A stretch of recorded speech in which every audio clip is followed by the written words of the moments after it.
eu sou Patrícia Mendes e esse é o podcast Segunda Chance.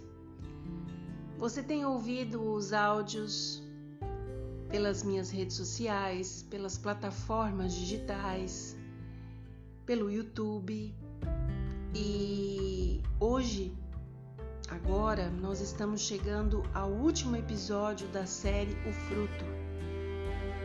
E eu tenho um misto de sentimentos dentro de mim, porque eu sei que durante estes episódios, por todas as histórias que eu ouvi de pessoas que vêm acompanhando estes episódios, o desejo do nosso coração, o tempo inteiro foi que nós pudéssemos viver transformações genuínas no nosso caráter, no nosso temperamento, na nossa forma de ser com a nossa família, com as pessoas que amamos. Nós temos lutas, nós temos fraquezas, nós temos problemas, mas a verdade é que nós precisamos ter a certeza absoluta de que com Deus, um passinho de cada vez, nós vamos melhorando a cada instante para sermos pessoas melhores. Hoje eu queria falar, já que é o último episódio, que tudo isso, toda essa mudança que o Espírito Santo vai trabalhando em nossa vida, culmina num detalhe: a nossa semelhança com Cristo. E eu queria deixar aqui o verso de 1 João 3,2 que diz o seguinte: Amados, agora somos filhos de Deus e ainda não se manifestou o que haveremos de ser. Sabemos que quando Ele se manifestar, Jesus, seremos semelhantes a Ele porque havemos de vê-lo como Ele é. Como assim Jesus se manifestar? Como sermos como Jesus é? Como nós haveremos de ser? Se somos filhos de Deus agora, o que seremos afinal? A verdade é que Jesus virá em breve. Jesus está voltando. Tudo o que está acontecendo ao nosso redor está nos mostrando claramente, a cada instante, que Jesus está voltando. A Bíblia diz que Jesus voltará nas nuvens do céu e a gente precisa estar preparado para recebê-lo. E como que nós nos preparamos? Quando nós trabalhamos as intenções do nosso coração em viver um caráter como Ele quer que nós tenhamos. E como nós fazemos isso? Vivermos sem máculas, vivemos sem rugas no nosso coração. E a gente não precisa ter nada semelhante a coisas ruins dentro de nós. É isso que Jesus espera, é isso que Ele espera que nós tenhamos, a intenção de sermos pessoas melhores e vivermos bravamente lutando por isso. É muito importante isso para Deus. Nós precisamos aceitar o convite de Jesus agora. E qual é esse convite que Jesus nos faz? Jesus diz a todos nós em Mateus 11, 28 e 29, Vinde a mim, todos vocês que estão cansados e sobrecarregados. Cansados do quê? E sobrecarregados do quê? Do pecado, do mal, de tudo aquilo que tem atingido esta terra. Vinde a mim, vocês que estão cansados e sobrecarregados, e eu, Jesus, vos aliviarei. Tomai sobre vós o meu jugo e aprendei de mim. O que ele está dizendo para a gente?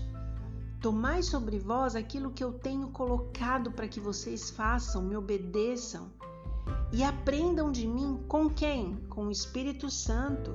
Porque eu sou manso e sou humilde de coração. E achareis descanso para a vossa alma. Quando você busca fazer a vontade de Deus, Ele está te oferecendo o descanso e a paz que você tanto precisa para viver neste mundo turbulento como ele está. Jesus teve um encontro com um homem na Bíblia e o encontro foi com Nicodemos. E Nicodemos era um homem importante na igreja daquela época e Nicodemos acreditava que ele estava no ápice da sua santidade. De repente, numa conversa com Jesus, Nicodemos descobre que não era assim que Jesus pensava. E naquela conversa que está em João 3, de 5 a 8, Jesus diz para Nicodemos: Nicodemos, quem não nascer da água e do Espírito não pode entrar no reino de Deus. Presta atenção no que Jesus está falando para Nicodemos. O que é nascido da carne é carne, o que é nascido do Espírito é Espírito. Não te admires de eu te dizer, importa-vos nascer de novo. O vento sopra onde quer, ouves a sua voz, mas não sabes de onde vem, nem para onde vai. Assim é todo o que é nascido do Espírito. O que Jesus está tentando dizer para Nicodemos? Jesus fala de água, Jesus fala de Espírito, dizendo que Nicodemos precisa nascer de novo, e o próprio Nicodemos se faz de desentendido e diz para Jesus: mas eu vou voltar para a barriga da minha mãe? Eu não entendi. Não era disso que Jesus estava falando. Jesus estava dizendo para Nicodemos que assim como ele, quando chegou nesta terra, um adulto, racional, pensante, pronto a decidir pelas suas escolhas, Jesus se colocou ali com João Batista e se batizou na água. Por que ele fez isso? Qual é o símbolo que o batismo tem? Eu vou abrir um parênteses antes de dizer qual é o símbolo para te dizer o seguinte. Muitas denominações religiosas batizam as crianças. E em nenhum lugar na palavra de Deus, na Bíblia escrita, você lê ou vê qualquer referência em toda a Bíblia de batismo de crianças. Por quê? Porque a criança, por ser criança, ela não tem ainda a racionalidade de tomar decisões, de saber o que é bom, o que é certo, o que é correto. Então a Bíblia, ela orienta que a criança, quando começa a ter esta possibilidade de decidir, então os pais precisam sentar com a criança, explicar à criança o propósito do batismo, e a criança, junto com seus pais, irá decidir pela sua vida como ela vai ser cristã, o caminho que vai seguir. Então, eu só estou abrindo esse parênteses para explicar o que aconteceu ali com Nicodemos. Nicodemos era um homem muito importante na igreja, mas Nicodemos não conseguia entender do que Jesus estava falando. E o que é o batismo, afinal? Por que cristãos se batizam? Qual é o propósito do batismo? Então eu vou dar para você um exemplo muito simples para que você possa compreender o que é batismo e possa pensar sobre este assunto e decidir se você precisa dessa novidade na sua vida. Porque isso é um pedido de Jesus. Ele fala isso para Nicodemos, que era preciso que ele nascesse do Espírito e da água. São duas coisas distintas e Nicodemos tem a explicação de Jesus. A verdade, gente, é que nós, aqui nesta terra, estamos sujeitos ao pecado. Quando o pecado entrou no mundo, todos nós nos tornamos seres que não tinham o direito à salvação. E nós entramos para um livro no céu que se chama Livro de Relatos. A Bíblia menciona muitos livros no céu, mas existem pelo menos 3 livros que são livros muito importantes. O livro de relatos, o livro da vida e o livro da morte, o livro do julgamento, o livro que vai fazer com que as pessoas no tempo do fim, que não se decidiram em viver uma vida de acordo com a vontade de Deus, tenham as consequências dos seus atos. Mas o livro de relatos da nossa vida é um livro que ele vai sendo contado pelo seu anjo da guarda ao anjo relator todas as coisas que a gente pratica. Sejam boas, sejam más, um pensamento, uma atitude, um ato que você tenha com o rosto, com os ombros, a maneira como você age, como você fala, tudo o que você faz, tudo, absolutamente tudo que você faz, que você fala, que você age, está relatado nesse livro dos relatos. Em algum momento na vida da gente, a gente conhece Jesus e a gente começa a aprender coisas boas que Jesus deseja para nós. A gente sente o desejo de mudança, de transformação, de querer conhecer esse Jesus melhor. A gente sente o desejo de entregar a nossa vida a Jesus para que Ele possa fazer o melhor por nós. Então, o que acontece nesse momento? Nós seguimos a vontade de Jesus, que é o batismo. O que é o batismo na água? O batismo, quando nós aprendemos pela palavra de Deus, que é a língua original, o grego, lá fala que é uma imersão às águas. Por que a gente imerge as águas? Porque isso tem um símbolo muito profundo para Deus. Sempre lembre que no mundo espiritual as coisas são regidas por leis, as coisas são regidas em ordem. Tanto o mal quanto o bem, eles têm parâmetros de ação que não estão visíveis a nós, mas que são visíveis a eles. Quando você se batiza, aquela água que você é imerso, é como se ela fosse, diante do bem e do mal, o sangue de Jesus derramado na cruz por você. No momento que você entra naquelas águas cristalinas, para você é apenas água. Para Jesus e para o inimigo dele, aquilo é o sangue dele que foi derramado na cruz. E naquele momento, aquilo que você foi até o momento que você imergir, acaba, morre.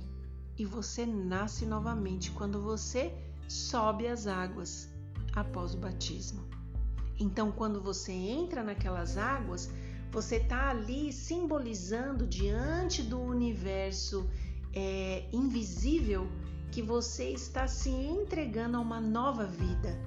Então você entra ali e aquele seu relato, aquele seu livro, onde está todas as escolhas que você fez na vida, coisas que você tem vergonha, coisas que você não gostaria de ter feito, coisas que você gostaria de esquecer, coisas que você se arrepende, tudo aquilo na hora que você é imerso na água, automaticamente é apagado. E o seu nome entra em outro livro imediatamente quando você surge nas águas. É o livro da vida. O que é o livro da vida? O livro da vida é o livro que compõe o pensamento espiritual de que Jesus estava na cruz de braços abertos e disse: Pai, perdoa-lhes. Jesus estendeu o perdão a todos. E aí, ali começa uma nova história para você. Pati, mas e se eu estiver no livro da vida? Apaguei todos os meus pecados através do batismo racional. Apaguei tudo. Jesus lavou, limpou, acabou. E eu comecei uma nova vida me batizando a partir de hoje. Amanhã eu não peco mais, eu sou uma pessoa santa, não vai acontecer mais nada? Não, vai acontecer. Só que qual é a diferença entre o livro do relato e o livro da vida?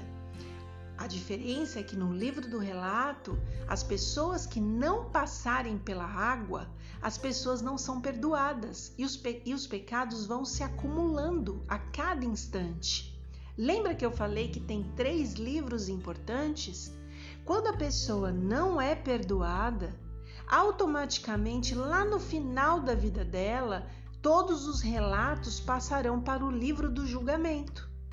E aí, o livro do julgamento, a pessoa será julgada de acordo com as decisões que tomou na sua vida. Quando ela está no livro da vida e ela pede o perdão dos seus pecados, e o sangue de Jesus, simbolizado por esse perdão, vai ali e apaga o seu pecado imediatamente a oração. Lembra que eu falei há uns episódios atrás? Quando você peca, imediatamente peça perdão a Deus, porque o seu pecado é apagado. ele é apagado e você recomeça. Então, no livro da vida, existe uma cumplicidade muito especial entre você e Jesus. Agora você é um ser renovado por Ele, você é um ser perdoado e todas as vezes que você cair, Ele estará ali para te perdoar e apagar. Quando acabar a história desta terra, o seu nome não será encontrado no livro do julgamento. Por quê? Porque os seus pecados foram perdoados a cada instante, porque um dia você entregou a sua vida a Jesus através das águas batismais, fazendo uma demonstração pública de que a sua vida agora pertence a Jesus. E quando eu falo pública, eu não estou falando de uma vida pública em relação aos seres humanos. Isso é muito importante e que bom. Temos que convidar pessoas quando decidimos pelo batismo, mas é uma vida pública diante do inferno e diante de Jesus.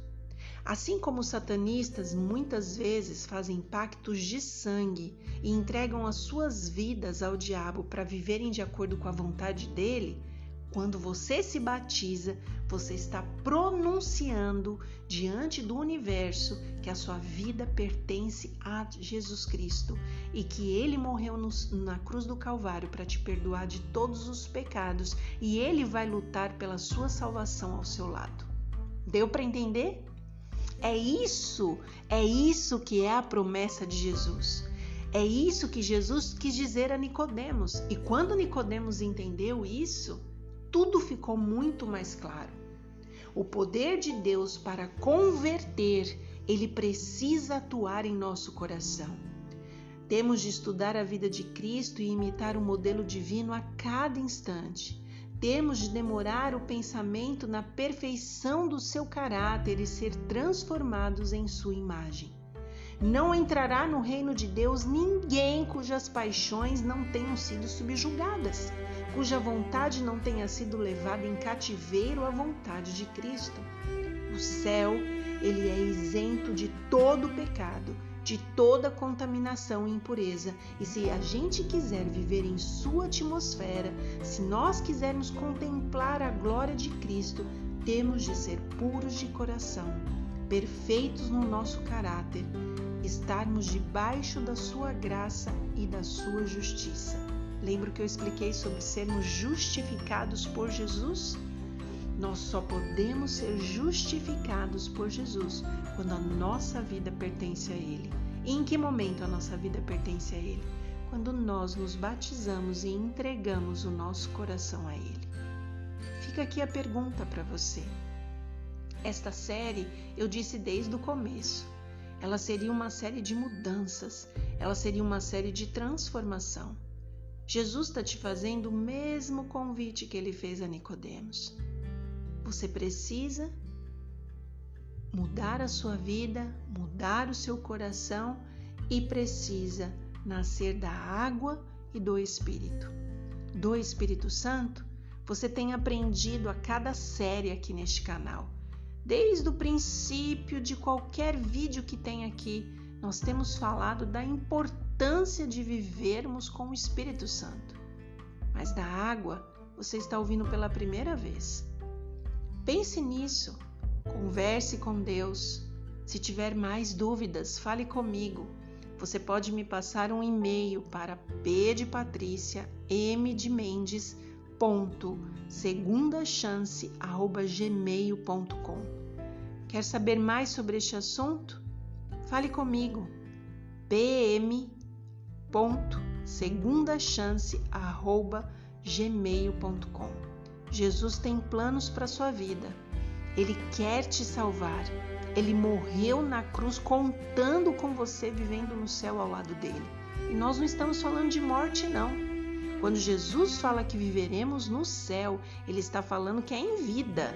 Vida eterna. Ele não está falando de pessoas mortas. Ele está falando de pessoas vivas. O convite de Jesus é que ele vem nos buscar. Ele está voltando para nos buscar. Isso não é filme, isso não é Hollywood, isso não é história da carochinha, isso está em toda a Bíblia. E sabe quantas promessas já se cumpriram de tudo que Jesus falou na sua palavra, tudo que os profetas falaram?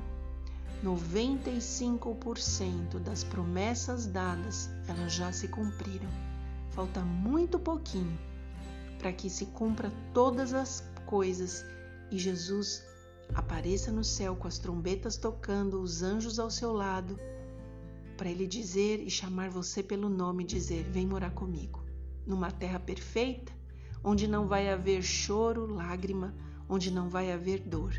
E eu vou terminar hoje lendo para você exatamente essa passagem que está em Apocalipse 21, que eu queria que você guardasse isso no seu coração.